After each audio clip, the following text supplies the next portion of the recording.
HR threatened to fire him. Let's jump right into this one.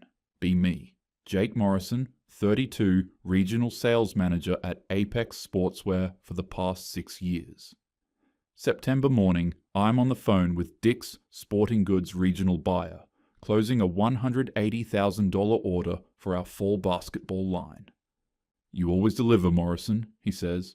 I hang up feeling good. This is what I'm good at. Knowing the products, understanding the retailers, making the numbers work. I head down to the warehouse to check shipment logistics with Tyler, our logistics coordinator. We've worked together for 4 years. He's got the floor plan pulled up, coordinating pallets. Summit Series in December, he says, moving boxes on the digital layout.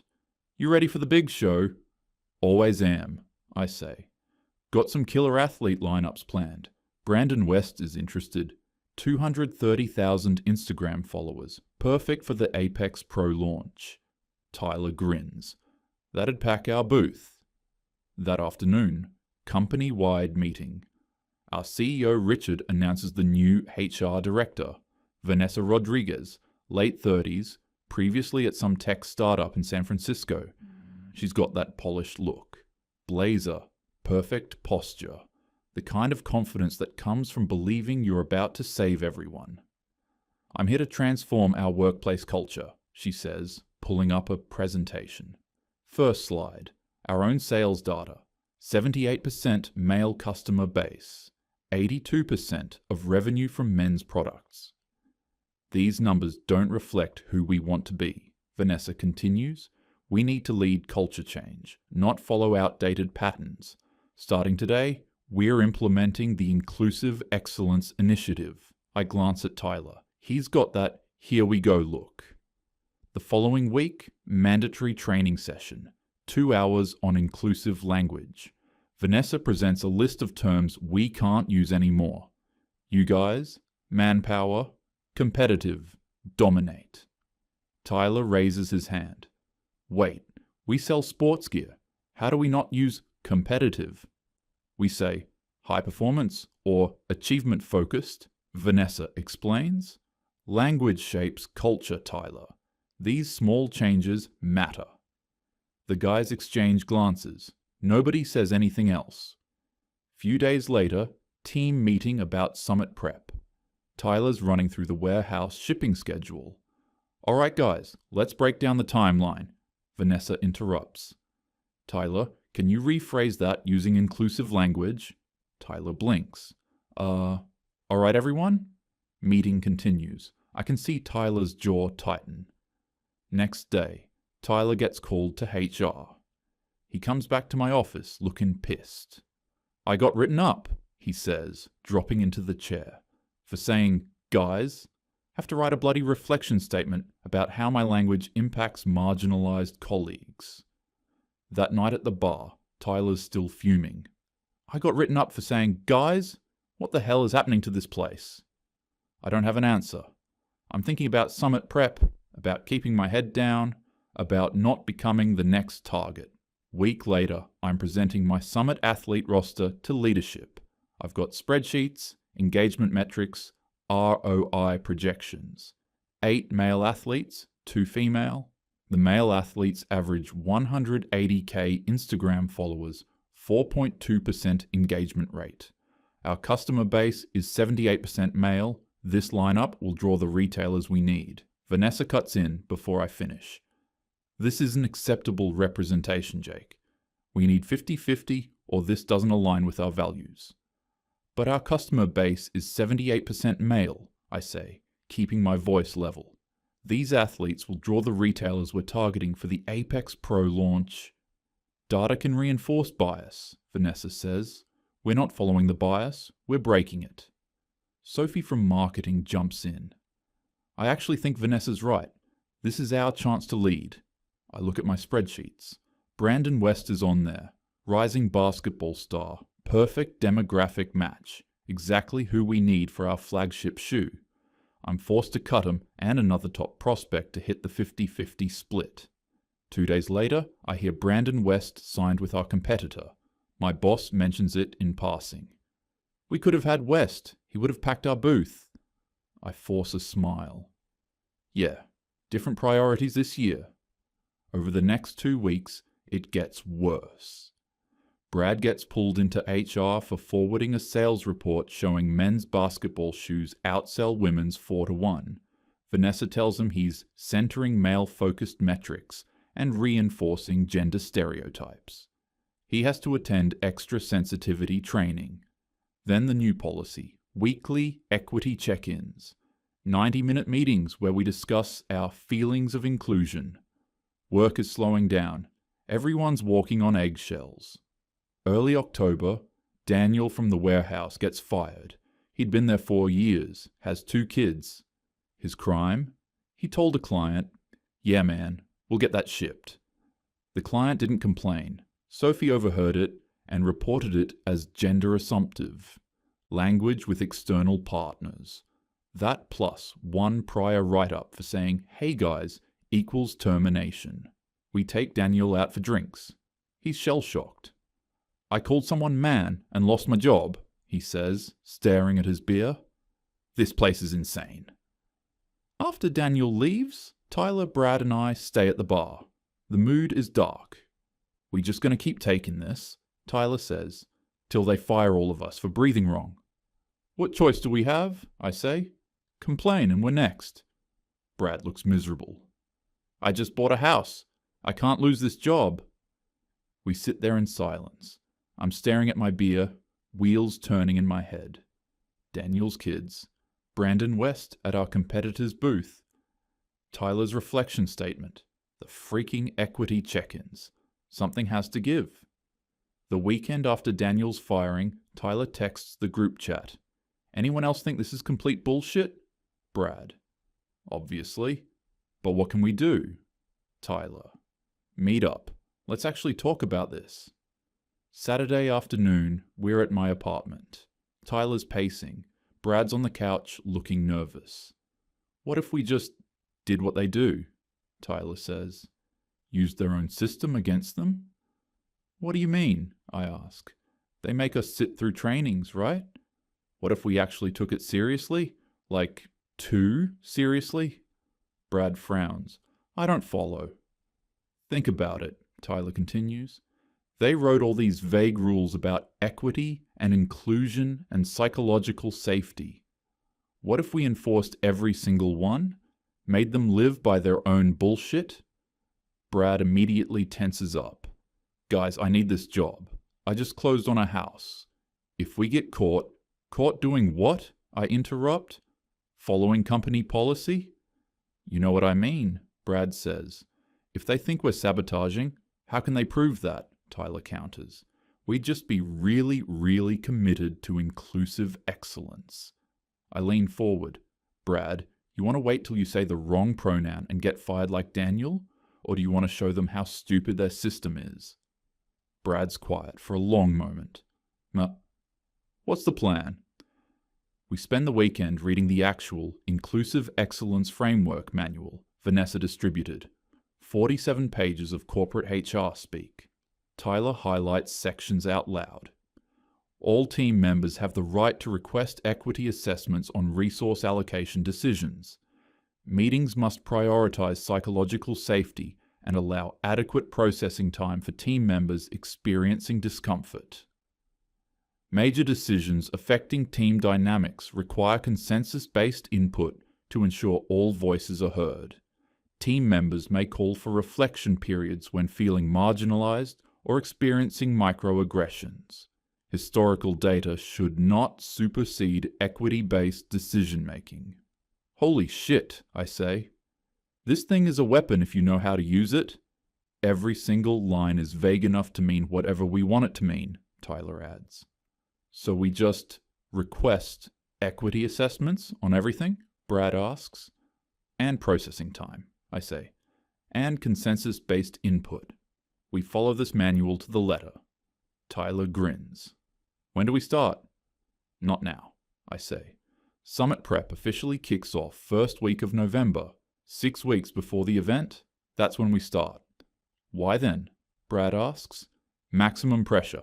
Once we're in crunch time, they can't afford delays, but they also can't stop us without admitting their own rules don't work.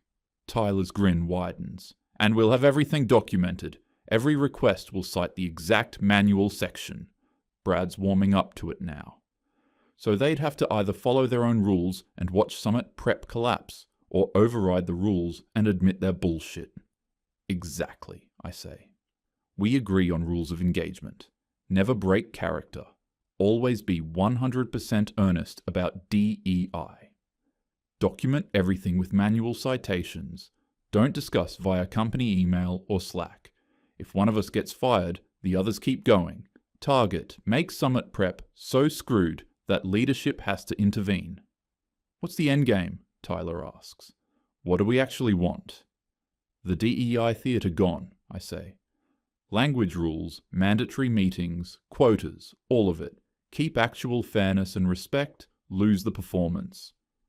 You think they'll actually cave? Brad asks. When Summit is on the line and retailers are watching, yeah, they'll cave. Late October, I'm sitting in another equity check-in. Vanessa's asking people to share moments of inclusion they witnessed this week. Sophie enthusiastically shares a story about using gender-neutral language in an email. Across the table, Tyler catches my eye. His eyebrows raise slightly. We doing this? I give the tiniest nod. Summit Prep starts in 1 week. First week of November. Summit Prep officially begins. Conference room. Vanessa's presenting the corrected athlete. Roster, 5 male, 5 female. I raise my hand, completely serious. I'd like to request an equity assessment per section 4.3 of our Inclusive Excellence Framework. Vanessa looks caught off guard. What? This is the equity-balanced version. But section 4.3 specifies that representation should reflect our commitment to centering historically marginalized communities, I say, reading from my phone. 5 out of 10 doesn't center them, it equalizes them. Shouldn't we have majority representation, say 7 female athletes to 3 male? Sophie actually lights up. Oh wow, that's a really progressive reading.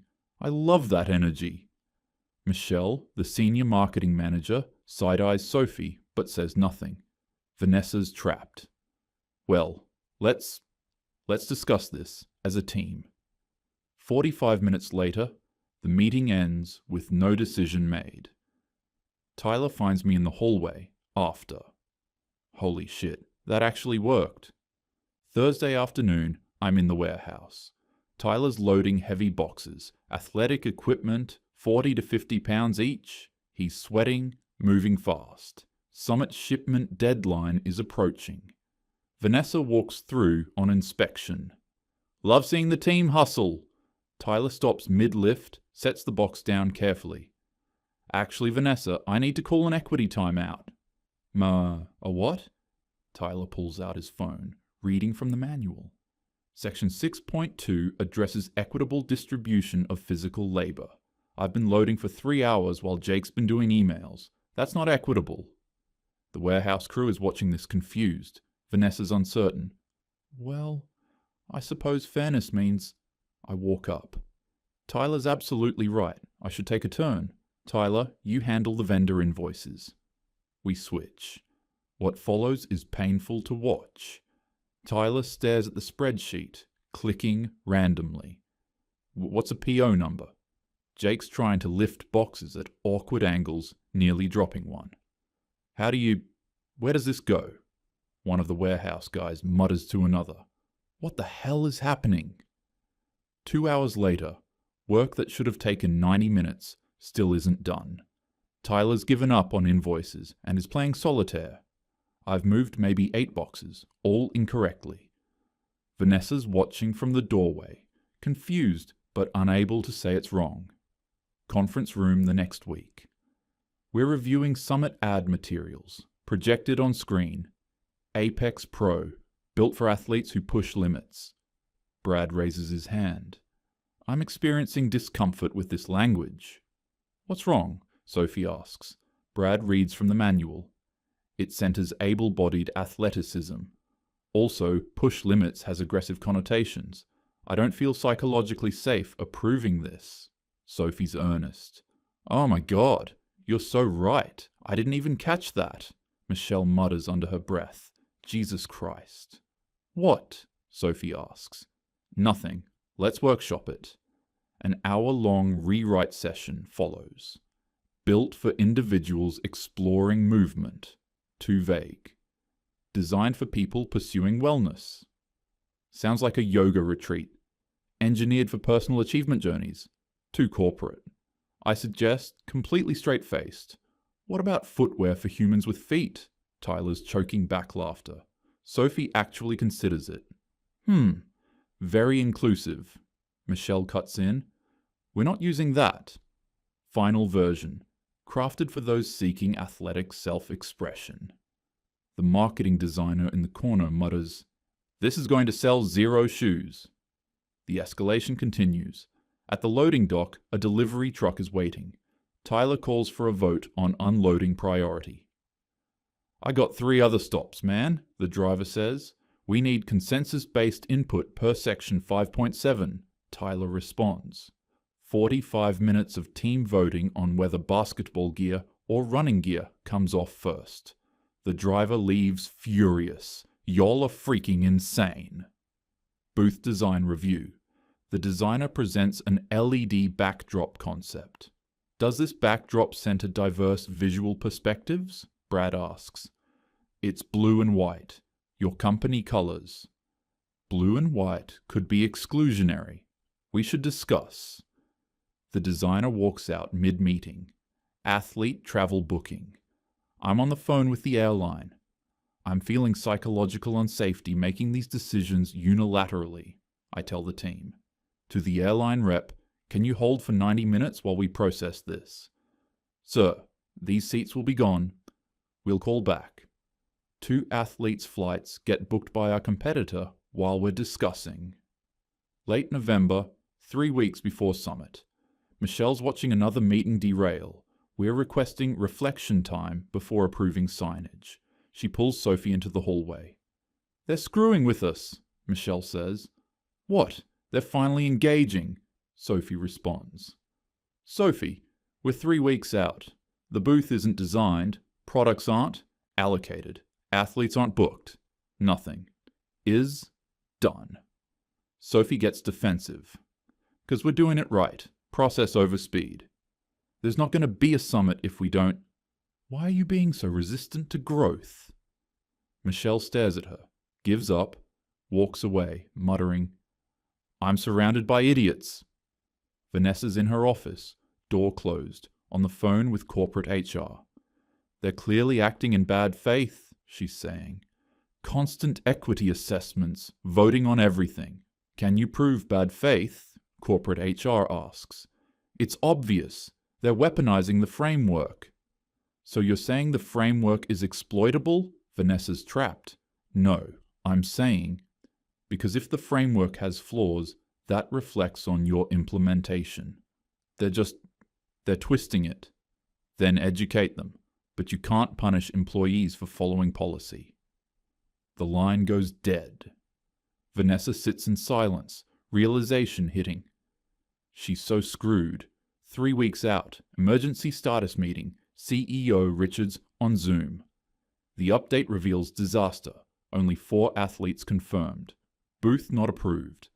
60% of invites sent. Products misallocated. Why are we behind? Richard asks, irritated. Vanessa fumbles through explanations about collaborative processes. I don't care about process, Richard says. Fix it. He drops from the call. Jake, Tyler, and Brad sit there with perfect poker faces. Vanessa looks at them. They look back innocently. Tyler, helpful tone. Should we schedule an equity assessment on the timeline challenges? Vanessa closes her laptop without responding. Monday, December 12th. We arrive at the convention center at 8 a.m. The space is massive, 50-plus booths being set up. As we walk in, the comparison is brutal. Nike's equivalent booth on the left. Set-up crew in matching shirts, LED wall going up, products organized in rolling crates, managers with headsets coordinating. Adidas equivalent on the right, professional displays assembling, athlete cardboard cutouts already placed, demo basketball court being installed, Apex booth, centre back, empty. Just tape outline on the floor marking our 900 square feet. 2 folding tables. That's it. Well, Tyler says, this is bad. Sophie arrives, sees it, freezes. Where's everything? I check my clipboard. Warehouse said shipment needs consensus approval on loading order. Should arrive eventually. Sophie's panicking. Doors open Thursday morning. That's 3 days. Tuesday, 2 p.m. The truck finally arrives, but it's chaos. Wrong products everywhere because of our equity-based loading decisions. Women's yoga section allocated 300 square feet. Boxes of men's basketball shoes. Basketball demo area. Women's yoga mats. Running section, football gear. Accessories, random mix of everything. Tyler's trying to direct the warehouse guys. No, the yoga mats were supposed to go. The warehouse guy's pissed. Man, we loaded what the spreadsheet said. You guys kept changing the spreadsheet. Setup crew, standing around. Where do you want this stuff? I call a team meeting to discuss placement. The crew chief, are you bloody kidding me? Wednesday morning, Sophie sets up a whiteboard for the athlete schedule. Thursday, 10 a.m., pending confirmation. Thursday, 2 p.m., equity review. Friday, 11 a.m., awaiting consensus. Friday, 3 p.m., Sarah Martinez, confirmed. Women's yoga athlete, 12K Instagram followers. Saturday, 10 a.m., TBD. Saturday, 2 p.m., discussion needed. A competitor rep walks by, sees the board, laughs, takes a photo, posts to the industry Slack. Apex really innovating their strategy this year. The women's yoga section is a disaster. 300 square feet, 35% of our booth from the equity vote. What's actually there? 6 yoga mats spread way out. 3 pairs of leggings on 1 rack. 2 sports bras, 1 water bottle. Rest is empty floor. Sophie's standing in the middle of this vast empty space. Next door, the competitor's women's section is 60 square feet, completely packed with inventory. A customer walks by. Y'all remodeling or something? Wednesday afternoon, the basketball display area. Our main attraction, the Apex Pro launch. What should be there? LED display, shoe pedestals, interactive demo court, video screens with athlete footage. What's actually there? Empty 400 square feet with tape outline and a handwritten sign, coming soon. Dick's Sporting Goods buyer, the same one from my opening call in September, walks the floor early. He sees the empty space, texts me, "Where's the Apex Pro? That's why I'm here." I text back, finalizing equity-centered presentation approach. He calls instead, "Jake, what the hell does that mean?" We're ensuring the display center's diverse athletic narratives. I need to see the shoe to place an order. Do you have the shoe? We have the shoe. Then put it on display. We're voting on display methodology. Long silence. I'm going to the Nike booth. He hangs up. Wednesday, 4 p.m. Setup crew trying to install the LED backdrop. Brad walks up. We need a psychological safety audit before proceeding. A what? The crew chief asks. Brad reads from the manual. Section 8.4. Physical installations must be reviewed for psychological safety implications. It's a freaking LED screen? The brightness could be triggering. We should discuss. The crew chief turns to his guys. Pack it up. I'm not dealing with this. They leave. Backdrop not installed. Wednesday, 6 p.m. Sophie's trying to coordinate last-minute fixes. Team, I say, I'm sensing collective stress. We should take processing time. I agree, Tyler adds. Let's circle up. We literally sit in a circle on the convention floor. Let's go around and share what we're feeling, I say. Tyler, completely serious, I'm feeling overwhelmed by the capitalist pressure to perform. Brad, I'm experiencing anxiety about centering profit over people. Thank you for that vulnerability, I respond. Sophie's watching this, near tears. We open in 16 hours. Sophie, you seem tense. Would you like to share? She walks away. Wednesday evening, retailers walking the floor early. Foot Locker regional manager takes a photo of our empty booth, sends it to a group chat. Models buyer stands at the women's yoga section, counting items on his fingers, shaking his head. Academy sports rep sees the "coming soon" sign at basketball, laughs. Industry group chat lighting up. What happened to Apex? Are they going out of business? Their booth is literally empty lol. Nike must be loving this. Wednesday night, 11 p.m. Michelle finds me in the venue loading dock. I know what you're doing, she says. Just following protocol. Cut the shit. You're tanking this on purpose. I drop the act. You know the rules are insane. Why are you protecting them? I'm not protecting them. I'm protecting my paycheck. But you're screwing over everyone, not just Vanessa. Then help us end it. Long pause. What do you need? Keep Vanessa out of our way tomorrow. We're going to force Richard's hand. If this backfires, I was never here. Deal. She leaves. I text Tyler and Brad. Tomorrow's the day. Thursday, 6 a.m. 4 hours until doors open. Final walkthrough. Basketball section still empty except the "coming soon" sign. Women's yoga, 6 mats, 3 leggings, pathetic. Running section disorganized. 1 confirmed athlete appearance. Signage half installed, grammatically incorrect from committee rewrites. Demo area, nothing. Competitor booths, fully set, professional, products displayed, staff ready.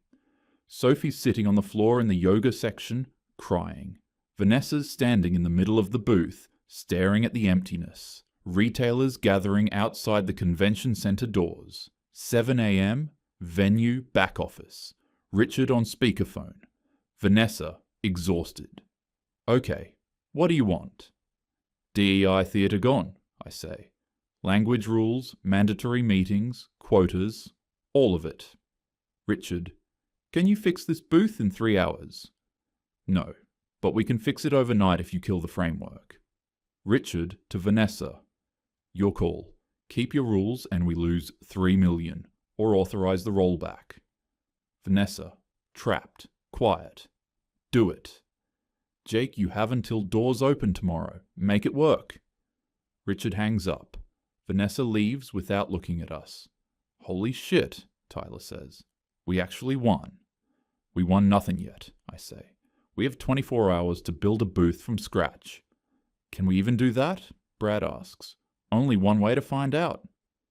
Thursday 11 a.m. to Friday 7 a.m. No more votes. No equity assessments. Just work. Tyler coordinates emergency warehouse shipment. Basketball gear arrives by 6 p.m. Apex Pro display assembled in 2.5 hours. Products allocated by actual sales data. Women's yoga section reduced to appropriate 15%. Looks professional now. Jake calls in favors, gets 6 athlete appearances. Setup crew works freely. Michelle coordinates details.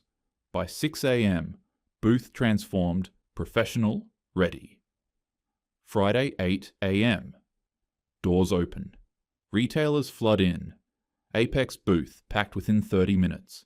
Basketball display draws huge crowds. Orders flowing. Foot Locker, $280,000. Academy Sports, $190,000. Dick's buyer finds me. This is what I'm talking about. What happened to yesterday's disaster? Just needed to cut through some red tape. Upper level. Sophie and Vanessa watching the floor buzz. Sophie. How did they... Vanessa, bitter. They just did their jobs. Turns out that works. Friday afternoon, Richard walks the floor with me. You pulled it off. How? We just worked. No process theatre. Just did what we're good at. Richard nods. I knew what you were doing. Took you 3 months to push back. I was wondering if anyone would. I've been in this business 30 years. I know bullshit when I see it. I just needed proof before I could kill it. You gave me that proof. Weekend, $3.8 million in orders, above projection. 2 weeks later, company-wide email from Richard. Inclusive Excellence Framework discontinued effective immediately. Mandatory training reduced to annual harassment prevention. Language guidelines replaced with general professionalism standards. Decision-making authority returned to department managers. Vanessa Rodriguez will transition to People Operations Coordinator. Her previous direct reports will now report to Michelle Torres, promoted to VP of People and Culture. Same bar from October. Tyler, Brad, and I reading the email. We actually won, Tyler says. Vanessa got demoted, Michelle got promoted, Brad notes. That's ironic. Michelle played it smart, I say. Tyler. Think they learned anything? I shrug. Doubt it. But at least we can say guys again without getting fired. Brad. Can we though? Should we test it? I grin, raise my beer. To you guys. To you guys. We clink bottles. Feels good to just be normal again, Tyler says. Yeah, I say. Yeah, it does. Daniel got fired for saying, man. We almost destroyed a multi-million-dollar event to prove a point. Was it worth it? Probably not. But sometimes you have to break something to show it's already broken. They wanted us to play their game. We just played it better. And that's the end of this story. What's your thoughts on all this, Ashley? So here's what I don't get, though. Like, they basically sabotaged their own company for 3 months. Isn't that kinda, I don't know, extreme? Like, Daniel got fired, which sucked, but did they have to almost torch a multi-million-dollar event? See, that's the thing everyone misses. They didn't torch it, they exposed it. The system was already broken, it was just hidden under all this corporate speak. Sometimes you gotta let something collapse to show people it doesn't actually work. Okay, but like, couldn't they have just complained to Richard directly? Gone over Vanessa's head? And say what? Your new HR director's rules are annoying? Richard knew. He literally said he was waiting for proof. You can't just tell people the emperor has no clothes. You have to make them see it themselves. That's what Jake did. I guess. But weren't they risking their own jobs too? Like Brad literally just bought a house. Exactly. That's what makes it ballsy. They could have kept their heads down like everyone else does. Just take the write-ups, do the struggle sessions, watch their company slowly die. But they actually had the guts to fight back using the system's own rules. Okay, when you put it like that, yeah, that's actually smart. Like, they couldn't call it sabotage because Jake was literally just following the DEI manual word for word. Right? That's the genius move. Vanessa wrote the playbook. Jake just ran it harder than she expected. You can't punish someone for being too committed to your own policies without admitting the policies are stupid. Damn. Okay, yeah, I'm sold. The whole equity assessment thing at that first meeting was chef's kiss. Vanessa's face must have been priceless. And think about the long game here. They got the framework killed, Vanessa demoted, and Michelle promoted. Michelle was the only one who actually cared about the work. That's not just winning, that's a total W. True. Although I still feel kinda bad for Sophie. Girl was just trying to be a good ally and got played. Sophie's an adult who helped get Daniel fired for saying man. She chose performative BS over reality. Sometimes you learn the hard way. Fair point. All right, yeah, Team Jake for sure. Sometimes you gotta burn it down to rebuild it right. Exactly. Malicious compliance isn't sabotage. It's accountability. If you made it this far, be sure to smash the like button and subscribe. Thanks for tuning in, and see you in the next one.